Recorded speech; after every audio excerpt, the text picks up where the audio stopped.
Narito na naman tayo para sa isang napaka-sweet, nakakapanabik at sobrang trending na love story nila Kalingap Jomar at Carla. Ay aking makilala. Para sa pagpapatuloy ng ating love story ay nakakapanabik talaga ang ating video ngayon dahil mayroong ibubunyag si Ate Carla at Kalingap Rob na matagal na talagang hindi niya nasasabi kay Kalingap Jomar dahil parang gusto na ngang tapusin ni Ate Carla ang kanyang ugnayan sa Kalingap team, lalong-lalo na kay Kalingap Jomar. Ayaw niya na daw yata muna na magpa-vlog at gusto niya na daw muna na mag-focus sa kanyang pag-aaral at iba pang mga personal na kailangan niyang gawin. Ngunit ito na nga ang kanilang buong pag-uusap.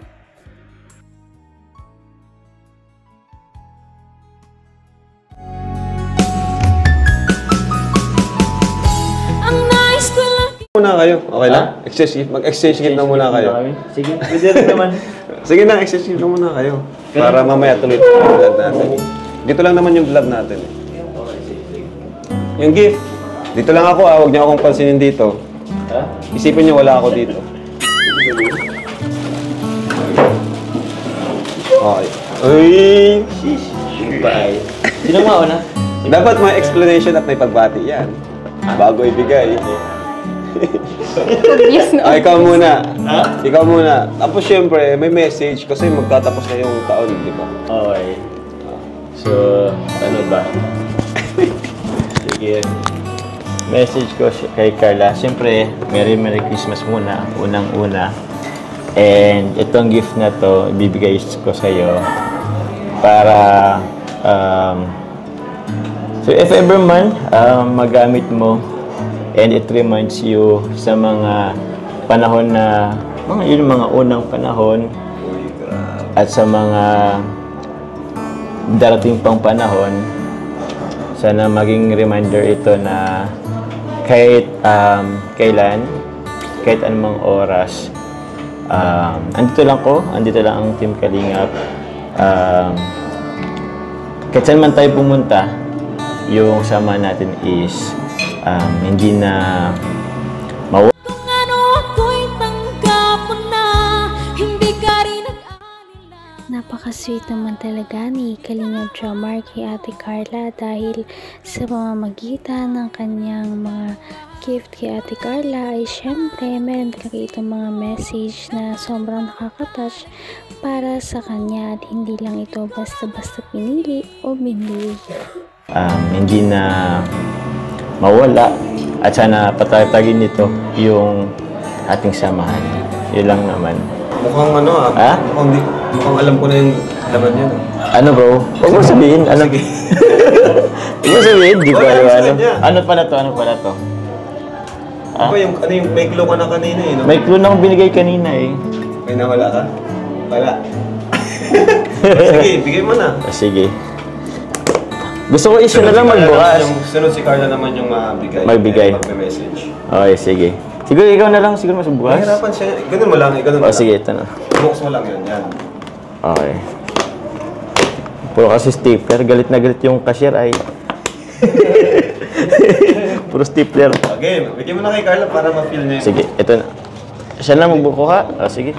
Huwag mo na may mga stapler ay baka masaktan ka. Sheesh! Yan lang ginaya. Oh, grabe. Kasyo. Sige po, saan mo? Nakakaya po sa regalo ko. Bakit man? Hindi naman. Wala naman siya sa... Ay, sakto lang bro.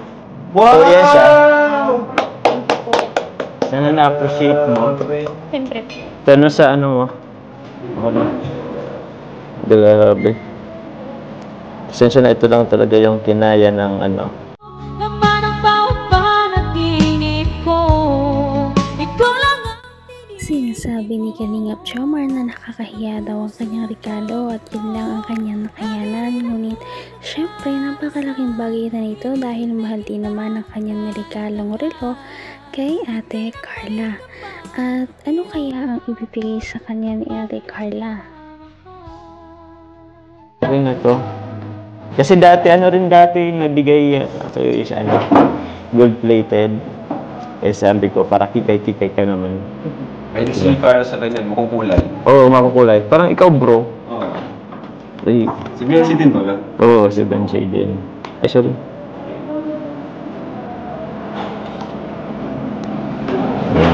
Pagsas ng panahon niya.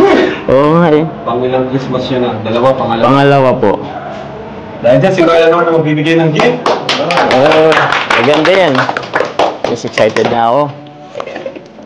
Nakakaya po. Hindi, okay lang yan. Wala naman yan sa ano. Okay lang yan. Kasi alam naman namin yung sitwasyon mo. Iba naman yung status niyo ni Doms. Opo. Ito po. Winner ko sa inyo eh. Sige, okay lang. Okay lang. Hindi ko na nga sinasabi na mabaho. Alam ko na yan. Sabi ka naman. Wala po. Pasensya na po. Ito lang yung nakayanan ko. Wala yan. Okay lang. Walang problema. Walang problema. Nag-aaral ka, marami kang kapatid. Oo, oo. Merry Christmas and Happy New Year. Yeah. Thank you. Yun po. Gusto mo gamitin mo na rin. Ha? Sige, buksan natin. Eh, ano to? Di naman tayo ibig sabihin na baho ka. Oo. Saan pa lang ibig sabihin? Ah, okay. Maganda to. Ay, mabango to. Hanggang wakas ay tayo ng dalawa. Palagi kang naman. Pagkatapos ng napaka-sweet na regalo ni Kalingap Jomar, ay finally binigay na rin ni Ate Carla ang kanyang gift kay Kalingap Jomar. Ano nga kaya ang laman nito? Ngunit kahit anuman ang nilalaman nito, syempre alam naman natin na ma-appreciate ito ni Kalingap Jomar dahil galing ito kay Ate Carla. Maganda to. Ay, mabango to. Ayan. O, John Darcy. John Darcy po mga kapkali. Ha? Alam mo? Hindi, pero nababango na ako sa mga ano ng John Darcy ay. Ewan, buksan mo. Nagpapabango ko ba nito, bro? Hindi ko alam ang pangalan ng mga pabango ko. Basta, pabango okay na yun. Mas important yata ang sa'yo ay... Ay, hindi naman. Hindi ko mabuksan. Pero try kong gamitin, bro. Kung hindi pala ako mabaho, ba't mo ako binigyan nito? Hindi, joke. Para makabisan ni Carla yung amoy mo. Oo. Iba ka daw amoy mo. Ala, baka ibang nagbigay. Ako, issue. Joke lang. Wait lang po. Ayan po. Pinapahirapan ako. Hirapan ako sa'yo. Wala kasama ko, bro. Ang hirap man. Ang hirap yan. Ayun. Ano mo, bro? Buwang yan. Ay, yung ano. Oil rich. Buwang yan. Oil? Oil siya? Oo, bro. Used oil. Used oil lang. Pwede ko na. So, ayun na mga Thank you. kalingap, Salamat. ano. Kaya dito kami nag-vlog and dito lang din tayo kasi paano ba? Hindi pa rin kasi alam to ni Papa Joms yung sinabi sa akin ni Carla kagabi.